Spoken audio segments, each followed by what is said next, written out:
Interconexão Brasil. Oferecimento: Sindicato dos Professores da UFMG.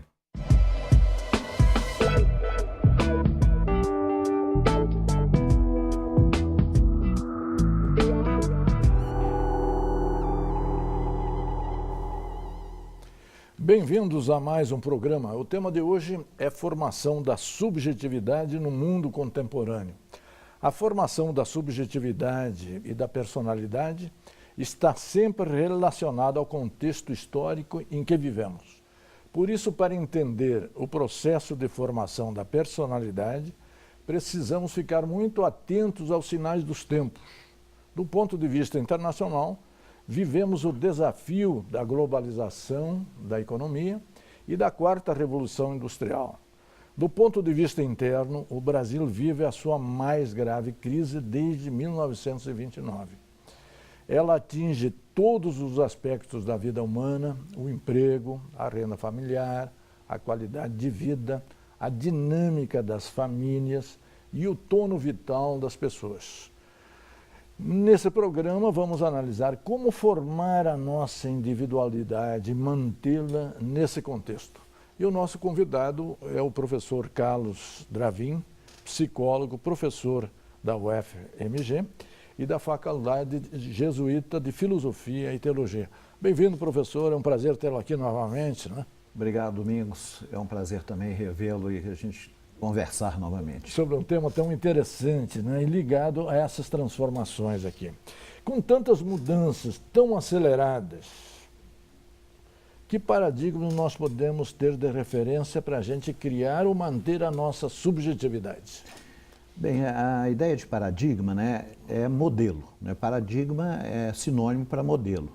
Existem vários tipos de modelo. Modelos que nós construímos, por exemplo, nas ciências, para explicar determinados fenômenos, determinadas regiões, digamos assim, da realidade.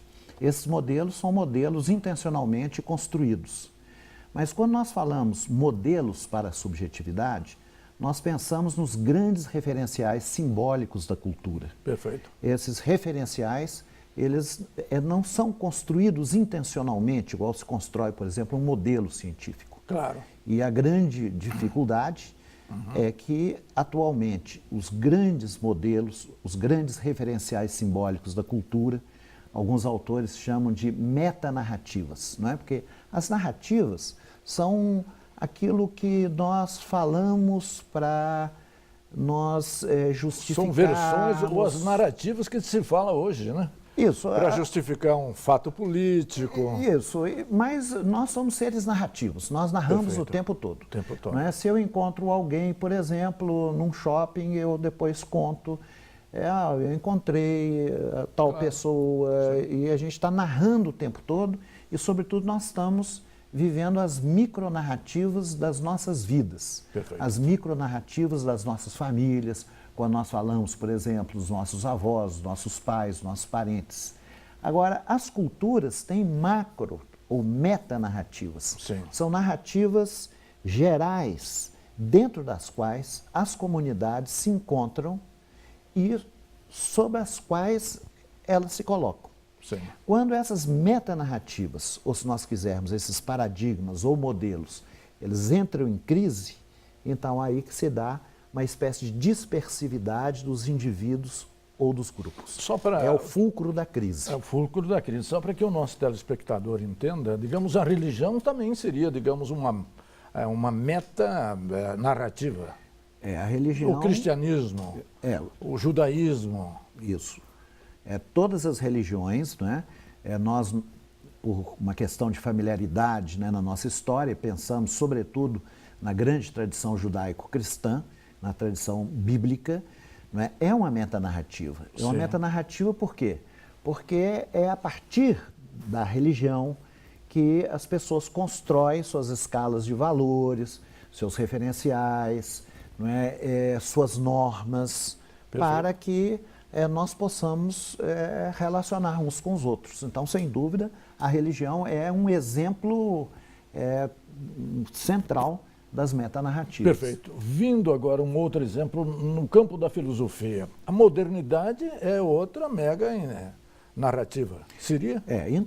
Então, quando as religiões, né, elas entram em crise, por exemplo, quando a religião grega entrou em crise, que normalmente os livros de filosofia fala-se em passagem do mitologos, né, das narrativas religiosas tradicionais para a razão, então a filosofia surge para repensar essas metanarrativas tradicionais. Ora, o que nós chamamos de modernidade é um momento em que houve uma grande crise da metanarrativa cristã, tal como ela era vivida e era transmitida na Idade Média. Perfeito. Então, com o surgimento da ciência, com os descobrimentos, com uma grande quantidade de modificações econômicas, comerciais, tudo isso levou a uma espécie de transformação da cristandade e, portanto, a metanarrativa cristã teve que ser atualizada e repensada. Claro. Aí o homem virou o centro propriamente da história e a ciência passou a ser, digamos, talvez o tipo de conhecimento dominante da humanidade até hoje. Seria isso?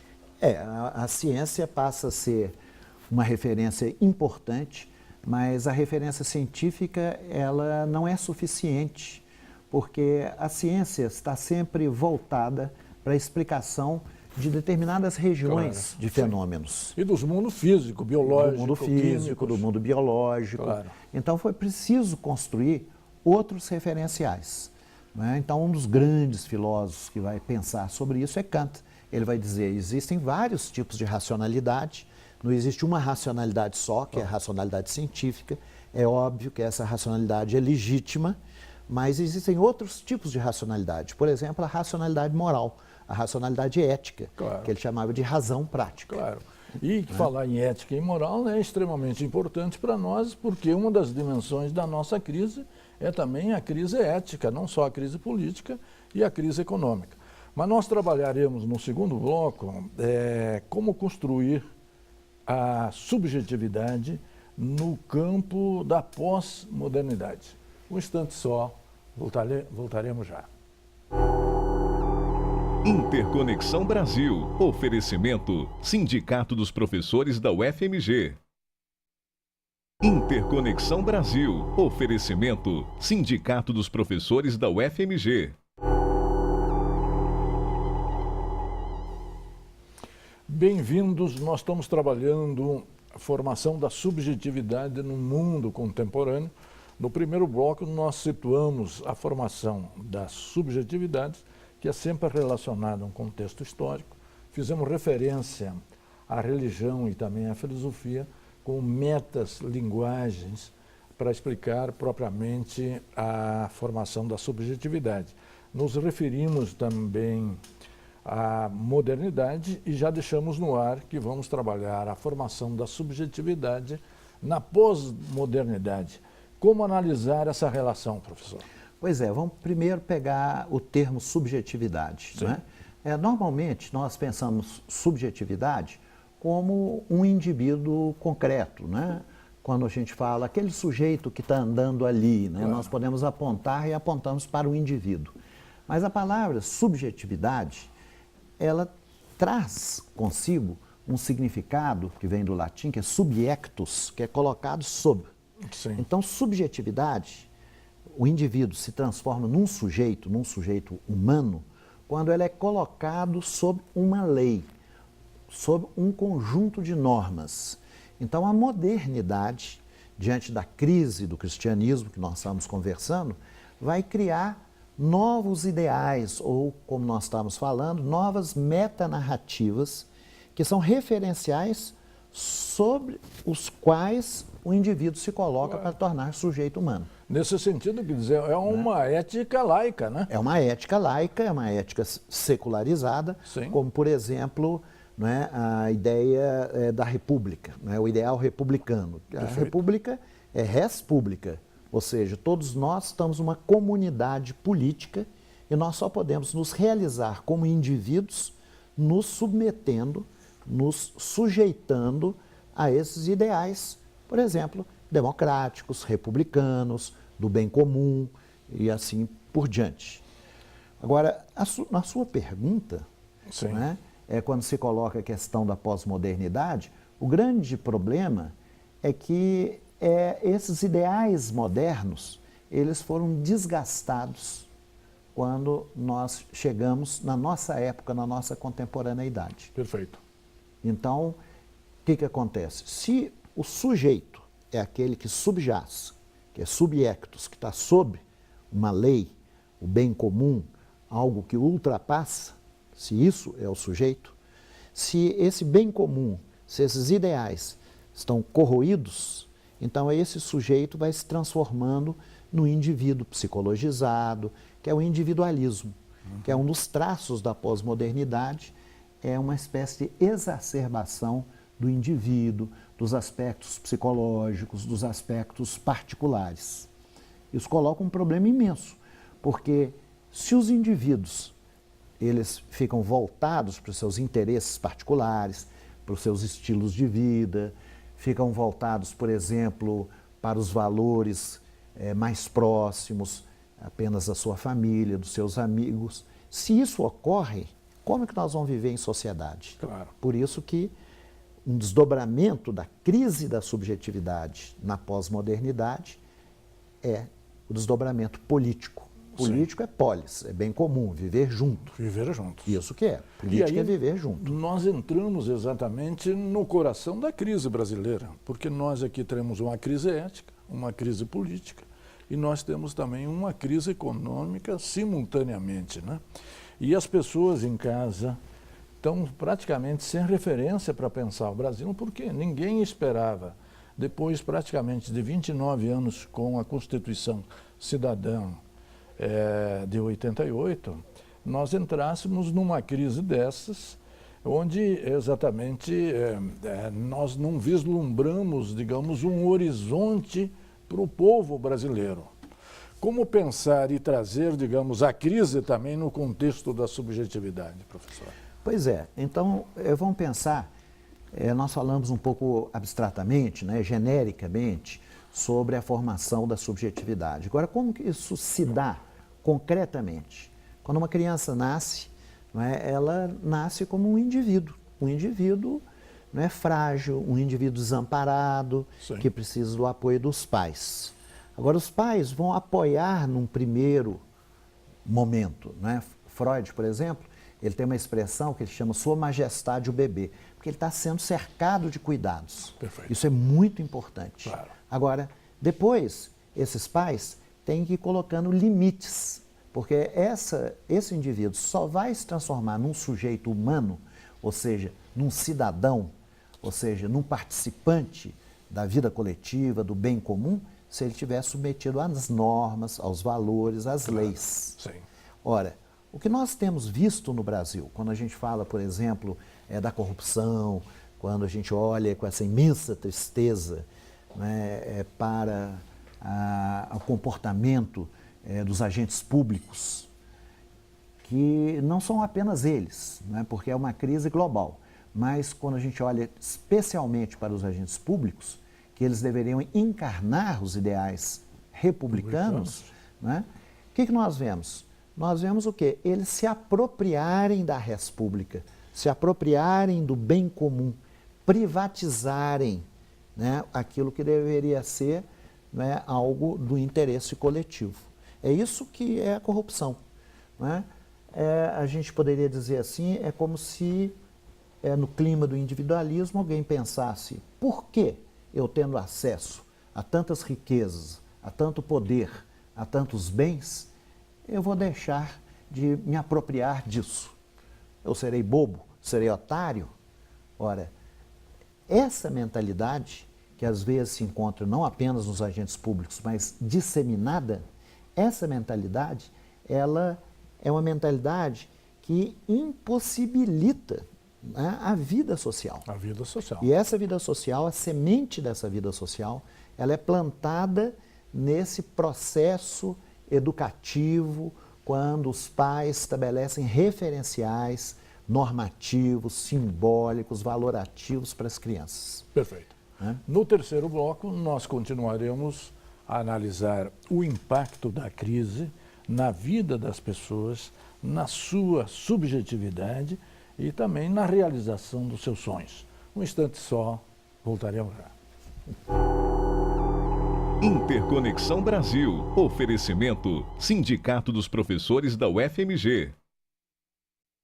Interconexão Brasil. Oferecimento: Sindicato dos Professores da UFMG. Bem-vindos de volta. Nós estamos trabalhando formação da subjetividade no mundo contemporâneo. No primeiro bloco, nós falamos das metas, linguagem, narrativas fundamentais para a formação da personalidade. Dedicamos um pouco a analisar a subjetividade relacionada com a pós-modernidade, onde esses valores da modernidade perderam propriamente o sentido, mas continua sendo o sentido fundamental da república, da res pública e da necessidade de nós construirmos o coletivo, porque é ele que dá a base propriamente para uma nação. Ao mencionarmos isso, nós já introduzimos a crise que o Brasil vive, uma crise ética, uma crise política e uma crise econômica. Com tantas crises, professor, por qual nós começamos a solução exatamente não só para construir o Brasil, mas sempre na perspectiva da construção da subjetividade, ou então do povo recuperar propriamente os seus sonhos, porque a imagem do Brasil está muito pequena, né? E, sobretudo entre os jovens, a aposta no futuro do país é muito baixa. Pois é, quando há uma crise desse nível, como há uma crise, por exemplo, em todas essas dimensões que foram mencionadas, uma crise econômica, social, política, uma crise ética, o que acontece é que a nossa perspectiva de tempo, ela vai sendo reduzida. É como se a nossa vida fosse sendo contraída. Quando um político, por exemplo, ele não tem nenhuma perspectiva histórica, nem olhando para o passado, nem olhando para o futuro, ele tem o hoje, o meu presente. O meu presente sou eu, minha família, meus amigos, aquilo que eu posso adquirir, aquilo que eu posso usufruir hoje. Sim. Essa contração é gravíssima. É uma das formas que nós temos, é muito difícil, não há uma solução automática, né? Alguém que venha oferecer um remédio fácil, né? Ou algum tipo de messianismo, bem, vote em fulano ou em alguém, em tal partido, isso é em grande parte. Saídas populistas, saídas autoritárias. Autoritárias, populistas e saídas fáceis e falsas. Então, nós temos que ter uma ampliação da perspectiva histórica, ou seja, abrir um debate em que nós recordemos, por exemplo, na nossa história, as nossas potencialidades que nós temos no Brasil, mas também as graves chagas que nós temos em nossa história, que, a meu ver, uma das mais terríveis é a escravidão. Nós temos que superar essa hipoteca terrível que é a escravidão, em que até hoje, né, nós vemos hoje essa escravidão sendo atualizada com um massacre de jovens, sobretudo jovens pobres e negros na nossa sociedade. E resgatando essa história, naquilo que ela tem de potencialidade, naquilo que ela tem também de patologias, de doenças, é que nós podemos projetar o nosso presente por um futuro melhor. Perfeito. Eu fico pensando aqui, por exemplo, a Constituição de 88, chamada Constituição Cidadã, que ela contemplou exatamente direitos humanos, direitos sociais, direitos civis. Eu acredito que ainda continua sendo válida e o roteiro nosso para a reconstrução do Brasil, para nós não começarmos novamente do nada, né? Então, no ano que vem, nós teremos 30 anos da Constituição de 88 e as eleições de 2018. Como a Constituição pode ser referência tanto para a construção da nossa subjetividade e também para a superação da crise política que nós vivemos no momento atual. Eu não sou um jurista e eu não posso falar sobre a Constituição, a não ser relembrando que uma ordenação constitucional, jurídica, é uma das grandes conquistas da modernidade. Agora, a Constituição não é mágica. Claro. Ela não é um remédio, não é como nenhuma organização, nenhuma ordenação jurídica, é um remédio que possa curar essas feridas, essas dificuldades da sociedade. É preciso que essa ordenação ela vá sendo introjetada. Daí a importância imensa das famílias, a importância imensa da educação, a importância das igrejas, né? Independentemente de nós termos filiação a essa ou aquela igreja, da família ter esse ou aquele problema, são instituições que fazem com que essas grandes ordenações, esses grandes referenciais se concretizem na vida das crianças. Então, o grande problema hoje, né, é quando não há mediações para que esses ideais que, por exemplo, direitos humanos, né, eu costumo dizer que os direitos humanos eles são amplamente aceitos. É difícil alguém falar, não, eu sou contra, tem que matar mesmo. Agora, outra coisa é fazer com que esses direitos humanos se transformem em vida. Se inscrevam nas subjetividades. E isso é o trabalho penoso, longo, que deve ser valorizado, né, dos pais, né, das mães, né? E a mãe é muito importante aí, porque nós vemos uma sociedade que, infelizmente, muitos pais abandonam esse trabalho educativo, penoso, e deixam esse trabalho para que as mulheres o façam. Como se as mulheres, tendo gerado biologicamente o filho, elas tenham também que assumir esse trabalho penoso. Mas não só os pais, às vezes a família, os educadores, padres, pastores, né? Todos eles são agentes de concretização, de efetivação, de inscrição dos grandes ideais, das grandes instituições nas subjetividades que vão formar os cidadãos. Perfeito. A reversão dessa crise tem que vir pela sociedade civil, como o senhor muito bem tem colocado, né? Tem que vir pela sociedade. Como está a consciência dessa sociedade civil e a mobilização? Porque também hoje se diz, em 2013 o povo foi para a rua. O povo sumiu da rua, professor. Bem, há muitas explicações,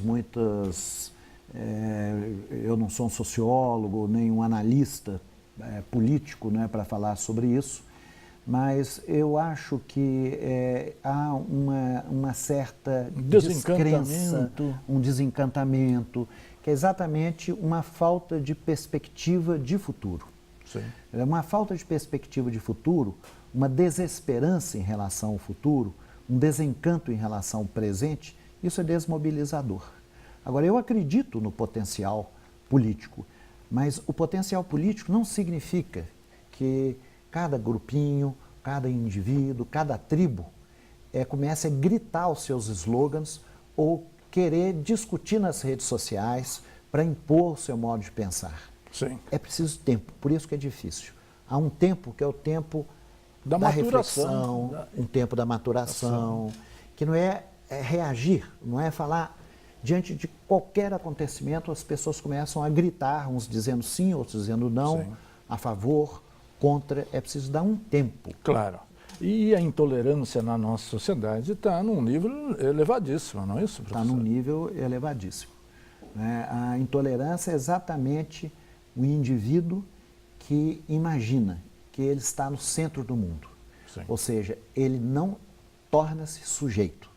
Porque tornar-se sujeito, como foi dito aqui, se tornar-se sujeito é aceitar uma alteridade. Por exemplo, nós dois estamos conversando aqui, né? Então, tenho eu, tenho tu, mas tem um ele, tem uma alteridade, tem um outro. Sim. Esse outro é que nos permite conversar, é a norma que nos permite conversar. Quando nós tiramos isso, então tem você com suas opiniões, seus sentimentos, seus interesses, eu com minhas opiniões, meus sentimentos, meus interesses. Voltamos à barbárie e não num processo civilizatório. Exatamente. Professor, eu sempre termino meus programas aqui fazendo uma pergunta exatamente apostando no futuro. O Brasil é maior do que suas crises? Ainda bem, eu acredito que o Brasil seja maior. Por isso que é preciso lançar um olhar no passado. Sobretudo, é muito importante o estudo da história, dos acontecimentos, reler o que está acontecendo no presente à luz de certos acontecimentos fundamentais, não de uma história remota, de uma história muito próxima, quando nós vemos como que, às vezes, as elites no Brasil, elas têm um comportamento predatório, como se elas não tivessem nenhum compromisso com o projeto de país. É preciso que esse projeto de país seja relembrado, seja revivificado. E ganhe centralidade. Professor, queria agradecer muito sua presença, seus esclarecimentos. Trouxemos a você, telespectador, uma reflexão fundamental pela subjetividade e pela crise, pensando e recolocando o compromisso nosso com o Brasil, com os nossos jovens e com o nosso futuro. E a você, telespectador, que sempre nos acompanha, nos prestigia, muito obrigado pela sua audiência e até a semana que vem.